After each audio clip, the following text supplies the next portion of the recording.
All my dear student, PCB and PCM की chemistry की class में आपका स्वागत है।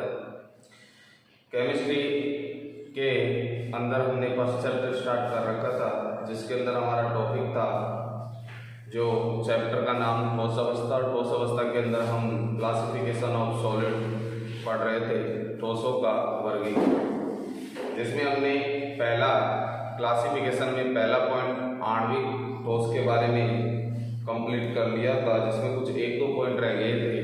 तो लास्ट वाला जो हमारा पॉइंट था आणविक ठोस होने के बाद हमने दूसरा स्टार्ट कर दिया था आयनिक ठोस, और आयनिक ठोस में एक दो पॉइंट रह गए थे। तो यहाँ पर सेकंड पॉइंट चल रहा था आयनिक ठोस।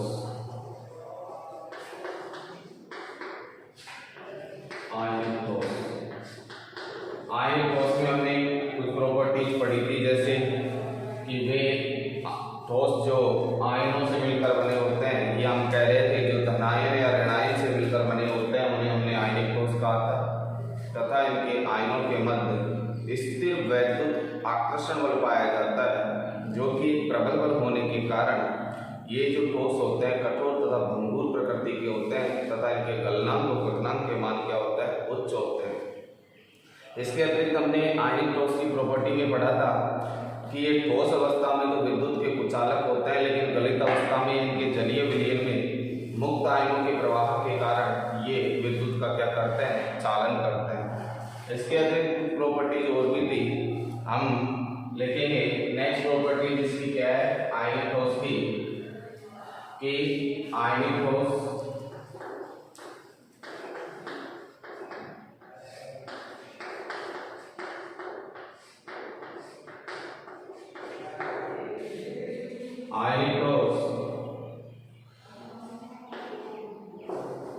में प्रबल स्थिर वैद्युत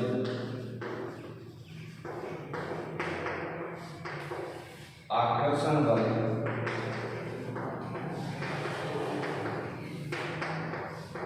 उपस्थित होने के कारण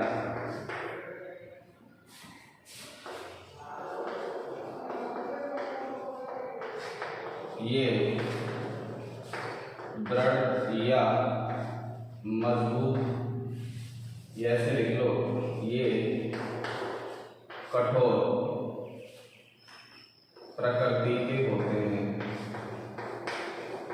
कठोर प्रकृति के होते हैं।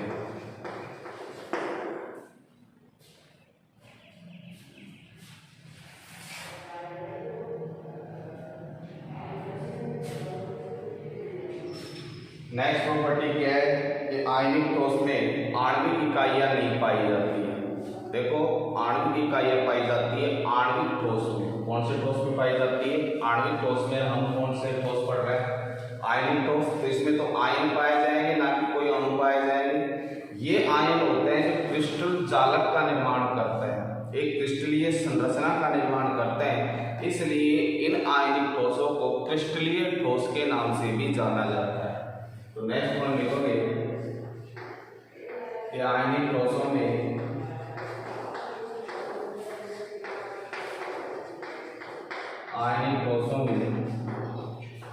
आणविक इकाइयां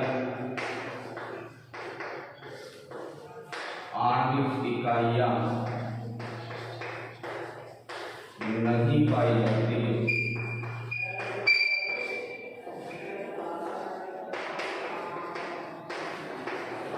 इनमें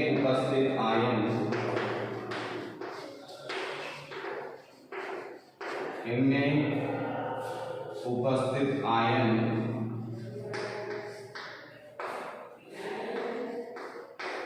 क्रिस्टलीय जालक का निर्माण करते हैं, क्रिस्टलीय जालक का निर्माण करते हैं। इसलिए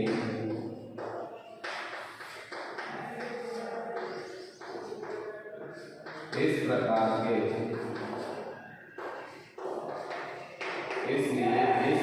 के ठोस को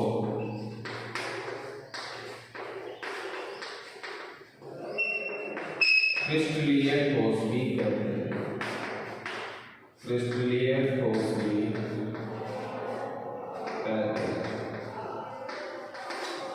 अब क्रिस्टलीय ठोसों के एग्जाम्पल कौन कौन से हैं, जैसे इसके उदाहरण NaCl, KCl, इसके अलावा Al2SO4 का वोल्टाइल एल्युमिनियम सल्फेट, ये सभी किसके एग्जाम्पल है, आयनिक ठोस के, इन्हें नोट कर सकते हैं।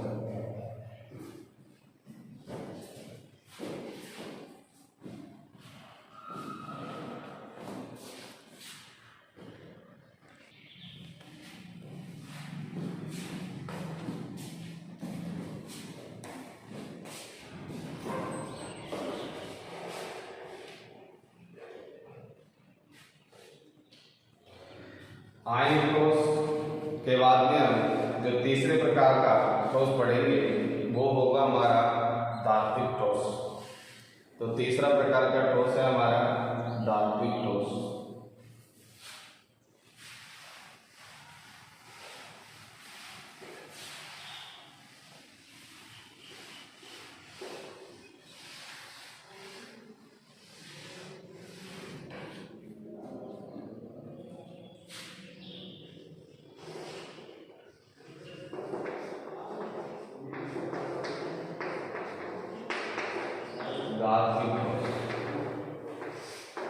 देखो, धात्विक ठोस को समझने से पहले हमें पता होना चाहिए धातु क्या होती है। तो धातु क्या होती है, जिसके बारे में आप 9th-10th क्लास से पढ़ते आ रहे हो। धातु वह स्पीशीज होती है जो इलेक्ट्रॉन त्याग कर धनायन बनाने की प्रवृत्ति रखती है, अर्थात वह तत्व जो इलेक्ट्रॉन त्याग कर धनायन बनाने की प्रवृत्ति रखता है उसे हम कहते हैं मेटल। मेटल मीन्स क्या होता है, धातु। तो सबसे पहले हम आइडेंटिफाई करेंगे मेटल को, धातु को। देखोगे, वह तत्व जो इलेक्ट्रॉन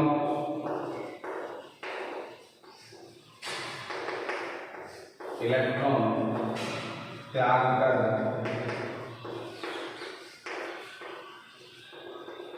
धनायन बनाने की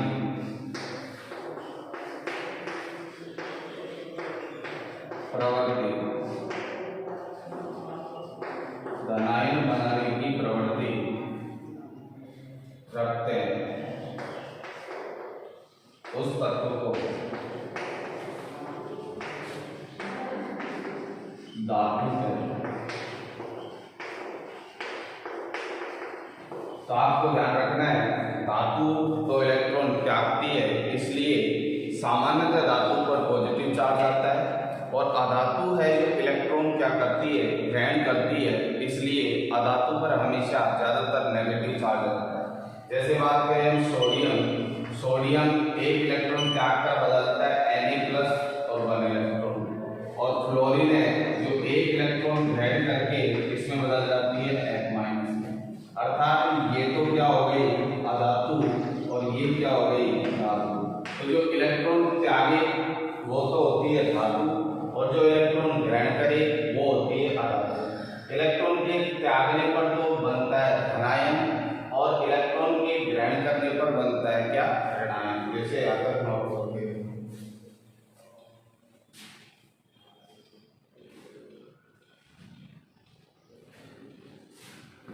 अब इसके बाद हम बात कर रहे थे धात्विक ठोस की।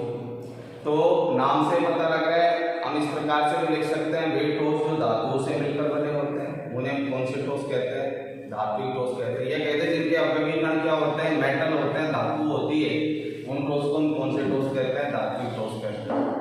या मैं इसकी दूसरी परिभाषा दे सकता हूँ धात्विक ठोस की, कि वे ठोस जिनके धनायन इलेक्ट्रॉनों के समुद्र में डूबे हुए होते हैं, और इन धनायनों को नाम दिया है कर्नेल। क्या नाम दिया है, कर्नेल। तो इस प्रकार की व्यवस्था होती है धात्विक ठोस में कि ये धातु होती है जो क्या करती है, इलेक्ट्रॉन त्यागती है। जब धातु इलेक्ट्रॉन त्यागेगी तो इलेक्ट्रॉन के त्यागने पर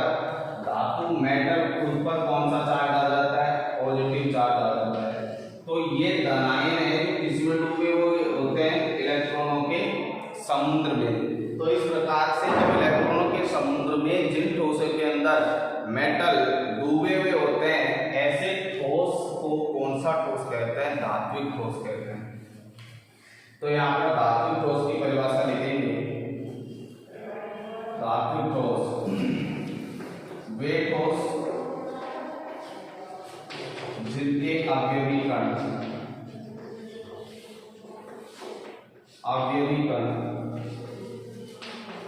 धातु होते हैं,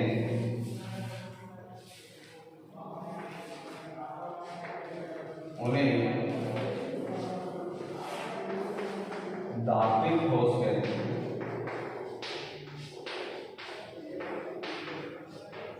या इसकी दूसरी परिभाषा हम ऐसे भी लिख सकते हैं, वे ठोस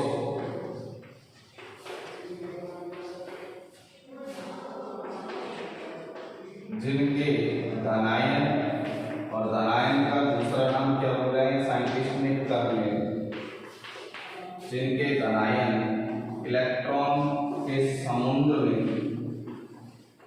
इलेक्ट्रॉन के समुद्र में वितरित होते हैं,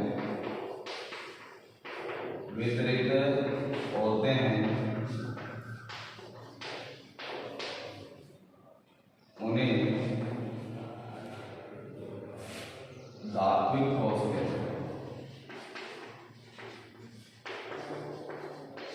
उन्हें धात्विक ठोस कहते हैं।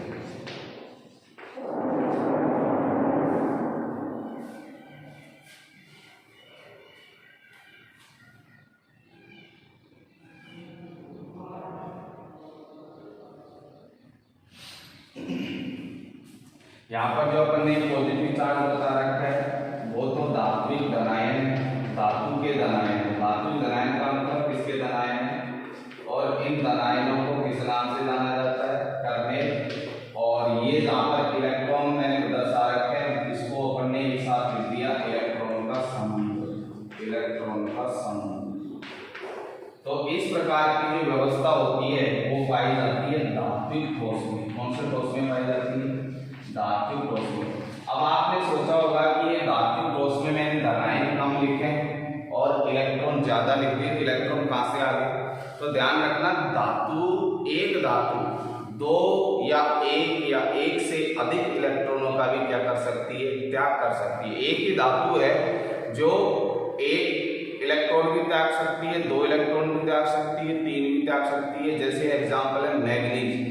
मैग्नीज 7 इलेक्ट्रॉनों को त्याग कर अपने ऊपर +7 पॉजिटिव चार्ज क्या कर सकता है? स्टेबल कर सकता है। इस प्रकार से धातु एक या एक से अधिक इलेक्ट्रॉनों को त्याग कर इलेक्ट्रॉनों का समुद्र बनाती है। जब इलेक्ट्रॉन को त्यागेगी तो यहाँ पर धातु के स्वयं के ऊपर कौन सा चार्ज आता है? पॉजिटिव। तो इसे धात्विक धनायन कहेंगे, जिसका दूसरा नाम क्या है? कर्नेल। और ये धात्विक धनायन है जो इलेक्ट्रॉनों के समुद्र में क्या होता है? वितरित होते हैं। इस प्रकार से बनी व्यवस्था को कौन से ठोस कहते हैं? धात्विक ठोस कहते हैं। अब धात्विक ठोसों की भी विशेषताएं हैं। जिस प्रकार से धातु के अंदर गुण पाए जाते हैं, धातु के अंदर क्या गुण प्रॉपर्टी पाई जाती है कि धातु के अंदर आघात वर्धता, तन्यता, चमक, ये सभी गुणधर्म किसके होते हैं? धातु के होते हैं। इसी प्रकार से धात्विक ठोसों में भी आघात वर्धता, तन्यता, चमकदार परत आदि ये गुण क्या होते हैं? उपस्थित होते हैं। तथा इनमें मुक्त इलेक्ट्रॉनों के कारण ये ऊष्मा तथा विद्युत दोनों के क्या होते हैं? सुचालक होते हैं। तो यहाँ पर हम इनकी धात्विक ठोस की प्रॉपर्टी और देखेंगे।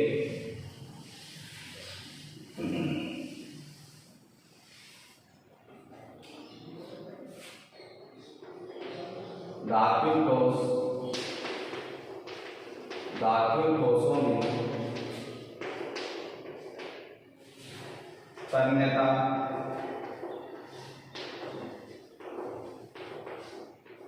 आघात वर्धता,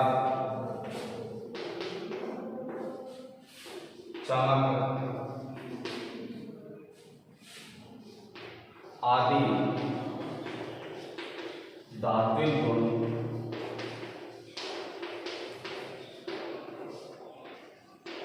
पाए जाते हैं। आदि धात्विक गुण पाए जाते हैं। अब ये तो जानते होंगे तन्यता क्या होती है, आघातवर्धकता क्या होती है। तन्यता का मतलब होता है कि धातु को खींचकर उसकी लंबाई में क्या करना, वृद्धि करना, क्या कहलाएगा, तन्यता। खींचकर लंबाई में क्या करना, वृद्धि करना। और दुनिया की सबसे जो तन्य धातु है वो है सोना। दुनिया की सबसे तन्य धातु कौन सी है, सोना। सिर्फ और सिर्फ 1 ग्राम सोने से 2 किलोमीटर लंबा तार बनाया जा सकता है। 1 ग्राम सोने से कितना किलोमीटर लंबा, 2 किलोमीटर लंबा। अर्थात 1 ग्राम सोने को खींचकर उसकी लंबाई में कितनी वृद्धि हो सकती है कि उससे 2 किलोमीटर का लंबा तार बन सकता है। अर्थात दुनिया की सबसे तन्य धातु हो गई, वो कौन सी हो गई, सोना। आघातवर्धकता का मतलब क्या होता है, आघातवर्धकता का मतलब होता है किसी भी धातु को पीट कर या प्रेस करके बल के द्वारा उसे लंबी चादर के रूप में क्या करना, परिवर्तित करना, क्या कहलाता है, आघातवर्धकता।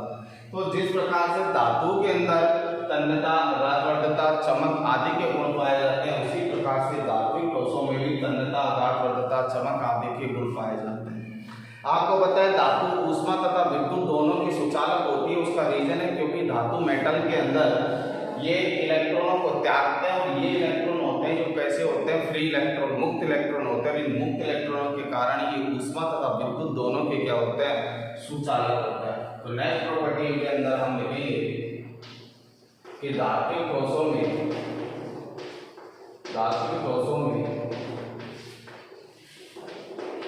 मुक्त इलेक्ट्रॉनों की उपस्थिति के कारण, मुक्त इलेक्ट्रॉनों की उपस्थिति के कारण ये ठोस ऊष्मा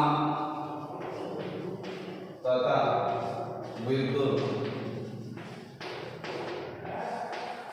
के सुचालक, ऊष्मा तथा विद्युत के सुचालक। सुचालक का मतलब तो जानते हो, विद्युत के सुचालक तो आपने करंट के, विद्युत धारा के प्रवाह के द्वारा देख सकते हो।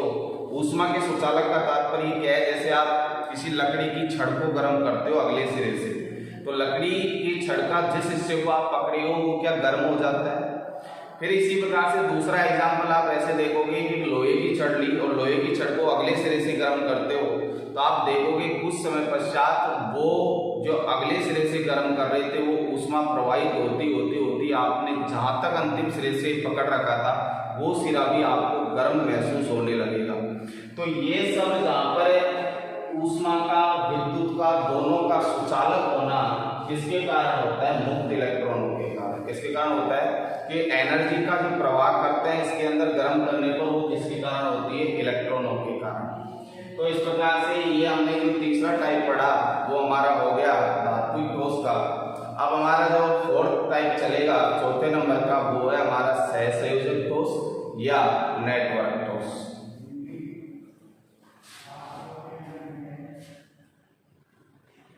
फोर्थ नंबर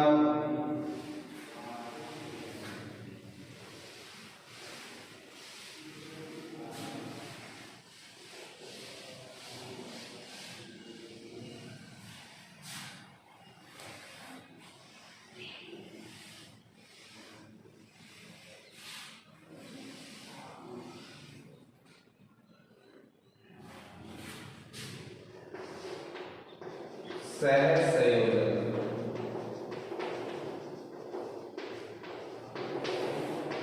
या नेटवर्क।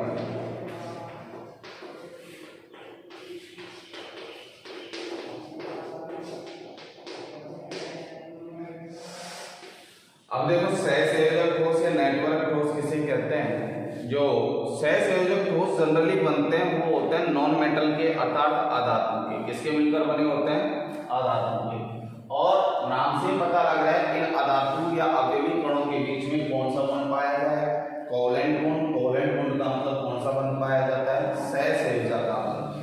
तो वे ठोस जो अधातु से मिलकर बने होते हैं तथा जिनके अधातु कणों के बीच में कौन सा बंध पाया जाए, सहसंयोजक बंध पाया जाता है, उसे हम कौन सा ठोस कहते हैं, सहसंयोजक। फिर नेटवर्क ठोस इसका नाम क्यों पड़ा? क्योंकि आपको पता है जो कोवलेंट बॉन्ड होते हैं अर्थात सहसंयोजक आबंध होते हैं वो प्रबल और दिशात्मक होते हैं। क्या होते हैं? प्रबल और दिशात्मक। 11वीं क्लास में आपने इसका अध्ययन किया होगा। तो प्रबल और दिशात्मक होने के कारण इससे बने जो ठोस होते हैं वो एक लंबी श्रृंखला या लंबे जाल का निर्माण कर लेते हैं। जब लंबी श्रृंखला या लंबे जाल का निर्माण, नेट का मतलब क्या हो गया? जाल, एक बड़ी संरचना या जाल का निर्माण करते हैं। इसलिए इस प्रकार से बने ठोस को कौन सा ठोस कहते हैं? नेटवर्क ठोस भी कहते हैं। तो लिखोगे इसकी परिभाषा, वे ठोस जिनके अवयवी कण सामान्यतः अधातु होते हैं तथा जो परस्पर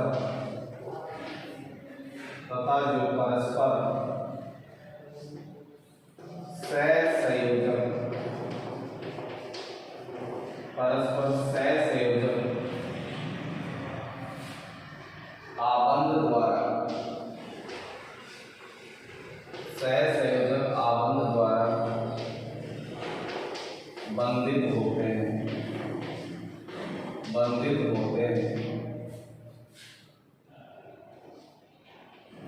इस प्रकार के ठोस को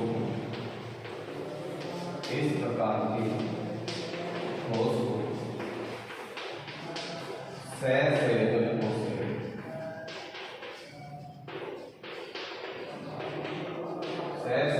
ठोस कहते हैं। नेक्स्ट पॉइंट हम इसके अंदर क्या लिखेंगे कि सहसंयोजक आबंध है जो प्रबल बंध होने के कारण, स्ट्रॉन्ग बॉन्ड होने के कारण इनके गलनांक और पतनांक के मान कैसे होंगे? उच्च होते हैं, अधिक होते हैं। सहसंयोजक आबंध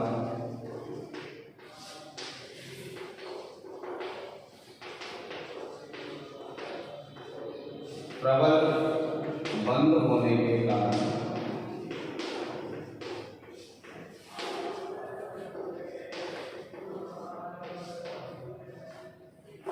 इनके गलनांक व पतनांक उच्च होते हैं।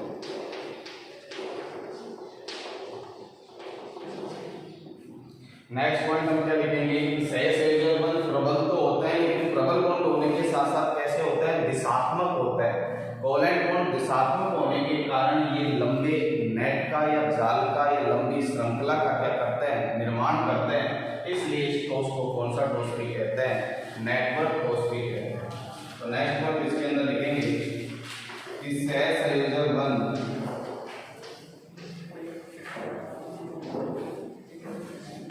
प्रबल व दिशात्मक होने के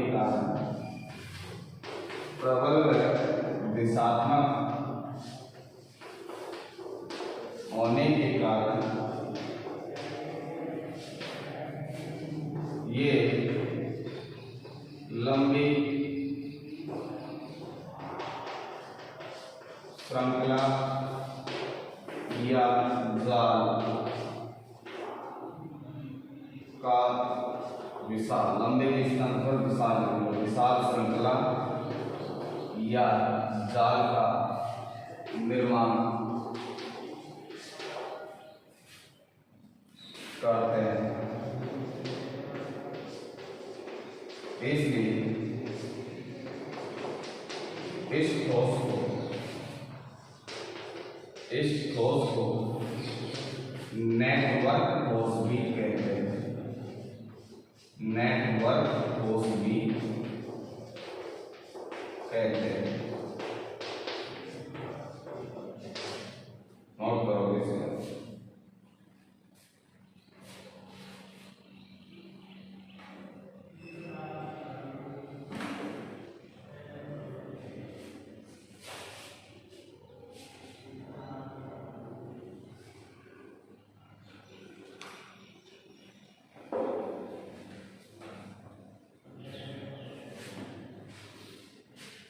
इसके अतिरिक्त सहसंयोजक ठोस के अंदर कि ये विशिष्ट गुण वाले दृढ़ एवं मजबूत ठोस होते हैं। इसके अलावा जनरली जो सहसंयोजक ठोस होते हैं वो विद्युत के तथा ऊष्मा के दोनों के कुचालक होते हैं, जनरली सामान्य। लेकिन इसके अपवाद तो आप केमिस्ट्री के अंदर हर जगह मिलेंगे कि सहसंयोजक ठोसों में जैसे ग्रेफाइट है, ग्रेफाइट विद्युत का क्या होता है, सुचालक होता है। तो ग्रेफाइट, हीरा, फ्लोरीन ये सभी कौन से ठोस है, सहसंयोजक ठोस है, जिसमें से ग्रेफाइट एक ऐसा सहसंयोजक ठोस है जो विद्युत का क्या होता है, सुचालक होता है। उसका रीजन आपको पता है, क्योंकि जो ग्रेफाइट के अंदर षटकोणीय परत पाई जाती है, षटकोणीय परतों के अंदर एक मुक्त इलेक्ट्रॉन प्रत्येक कार्बन पर पाया जाता है और उस मुक्त इलेक्ट्रॉन के कारण ग्रेफाइट विद्युत का क्या होता है, सुचालक होता है। तो यहाँ पर हम लिखेंगे सबसे पहले ये विशिष्ट गुण वाले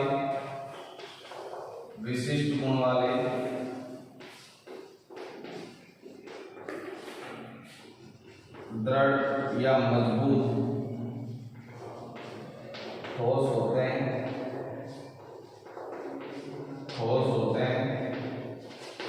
इसके अतिरिक्त ये ठोस विद्युत के कुचालक होते हैं। ये ठोस सामान्यतः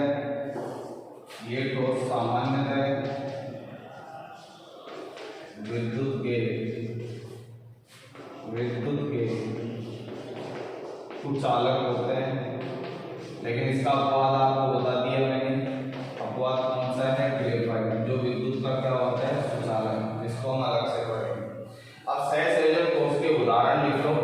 उदाहरण इसके क्या क्या है, जैसे हीरा, ग्रेफाइट, फ्लोरीन आदि, ये सभी किसके उदाहरण हैं, सहसंयोजक ठोस के।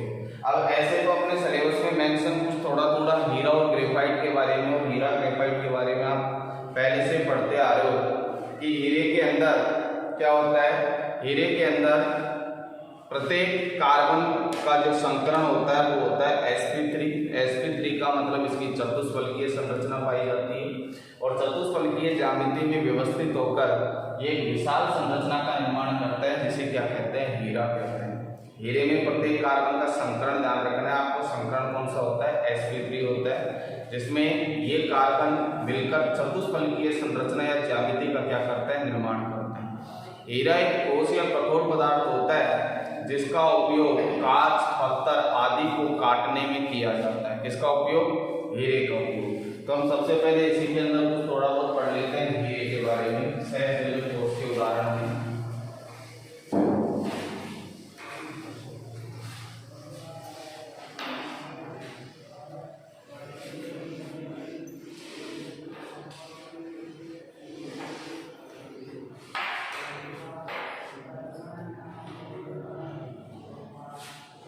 इनके बारे में आप पहले पढ़ चुके, तो कुछ ज्यादा कुछ नहीं लिखाना, केवल आपको जनरल चीज बताऊंगा कि हीरे में प्रत्येक कार्बन का संकरण कौन सा होता है, sp3 होता है, जिसकी ज्यामिति कैसी होती है, चतुष्फलकीय होती है और ये ठोस या कठोर प्रकृति का होता है। इसलिए इसका उपयोग कांच, पत्थर आदि को काटने में किया जाता है। तो लिखोगे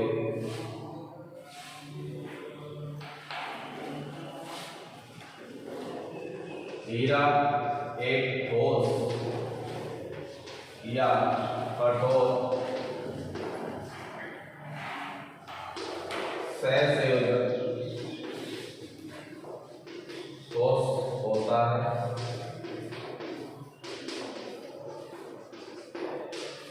जिसमें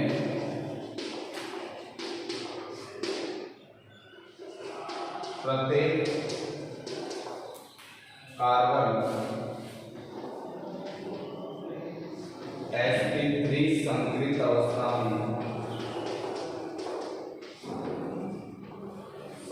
अवस्था में पाया जाता है,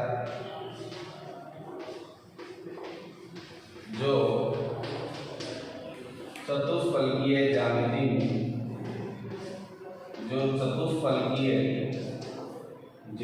में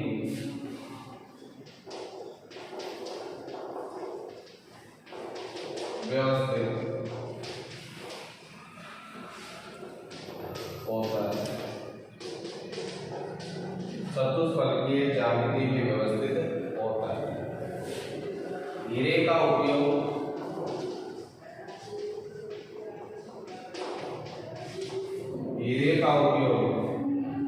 कांच, पत्थर आदि को काटने में किया जाता है। अब हीरे के बारे में सामान्य जनरल प्रॉपर्टीज का आप कुछ भी लिख सकते हो कि हीरा चमकदार होता है, ठोस होता है, कठोर प्रकृति का होता है, तो वो प्रॉपर्टी हमको लिखने की जरूरत नहीं है। आपको सिर्फ दो चीज ध्यान रखने की है कि हीरे में कार्बन परमाणु का संकरण क्या होता है, sp3, तथा ये कार्बन परमाणु कौन सी ज्यामिति में व्यवस्थित होते हैं, चतुष्फलकीय ज्यामिति में व्यवस्थित होते हैं, तथा हीरे का उपयोग किस काम में किया जाता है, कांच, पत्थर आदि को काटने में किया जाता है। अब हीरे के बाद में हम दूसरा पढ़ेंगे ग्रेफाइट। और हीरा विद्युत का क्या होता है, कुचालक। एक लाइन में लिखना चाहो तो हीरा विद्युत का कुचालक, हीरा विद्युत का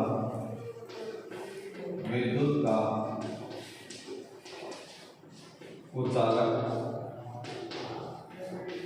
हीरा विद्युत का कुचालक। नोट करो इसे।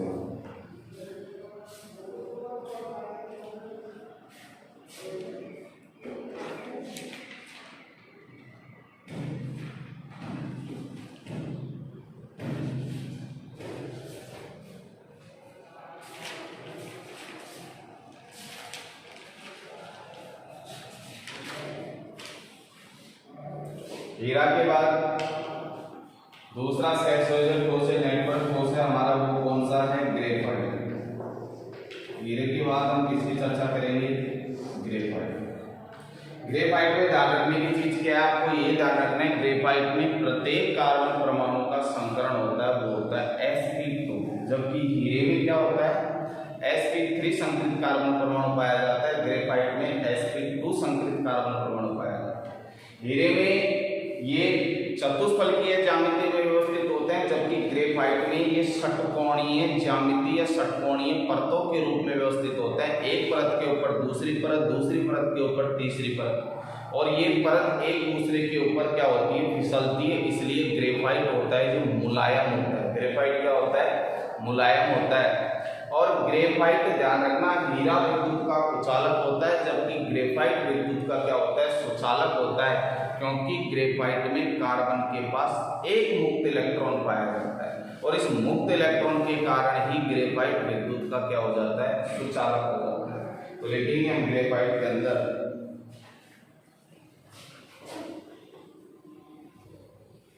कि ग्रेफाइट में प्रत्येक कार्बन sp2 संकरित अवस्था में, sp2 संकरित अवस्था में पाया जाता है,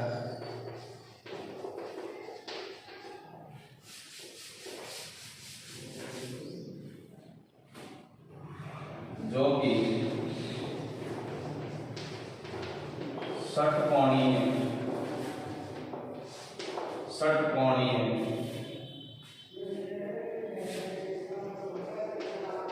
परतों के रूप में व्यवस्थित होते हैं।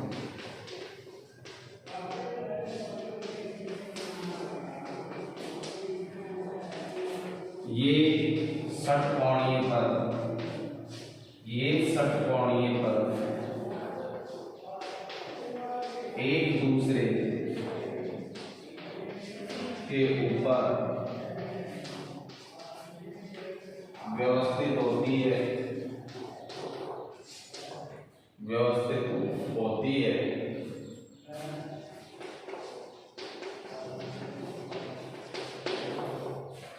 अब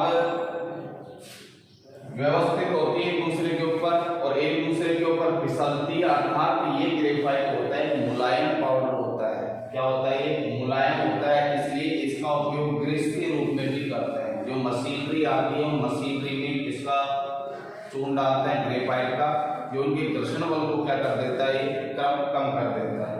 तो यहाँ पर लिखोगे कि ग्रेफाइट विद्युत का सुचालक होता है। सबसे पहले तो ये इंपॉर्टेंट है, ग्रेफाइट विद्युत का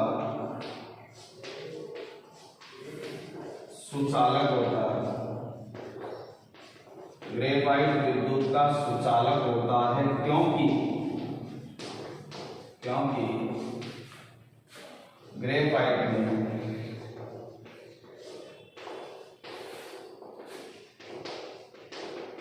कार्बन के पास मुक्त इलेक्ट्रॉनों की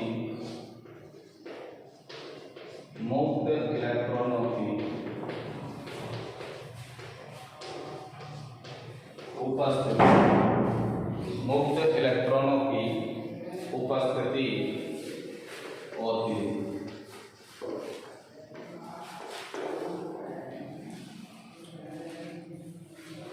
तो हमने आज की क्लास में ठोसों का वर्गीकरण कंप्लीट कर लिया है। हमने आज की क्लास में धात्विक ठोस पढ़े, आयनिक ठोस में जो कुछ रह गया था वो पढ़ा, तो उसके बाद हमने सहसंयोजक ठोस या नेटवर्क ठोस पढ़े।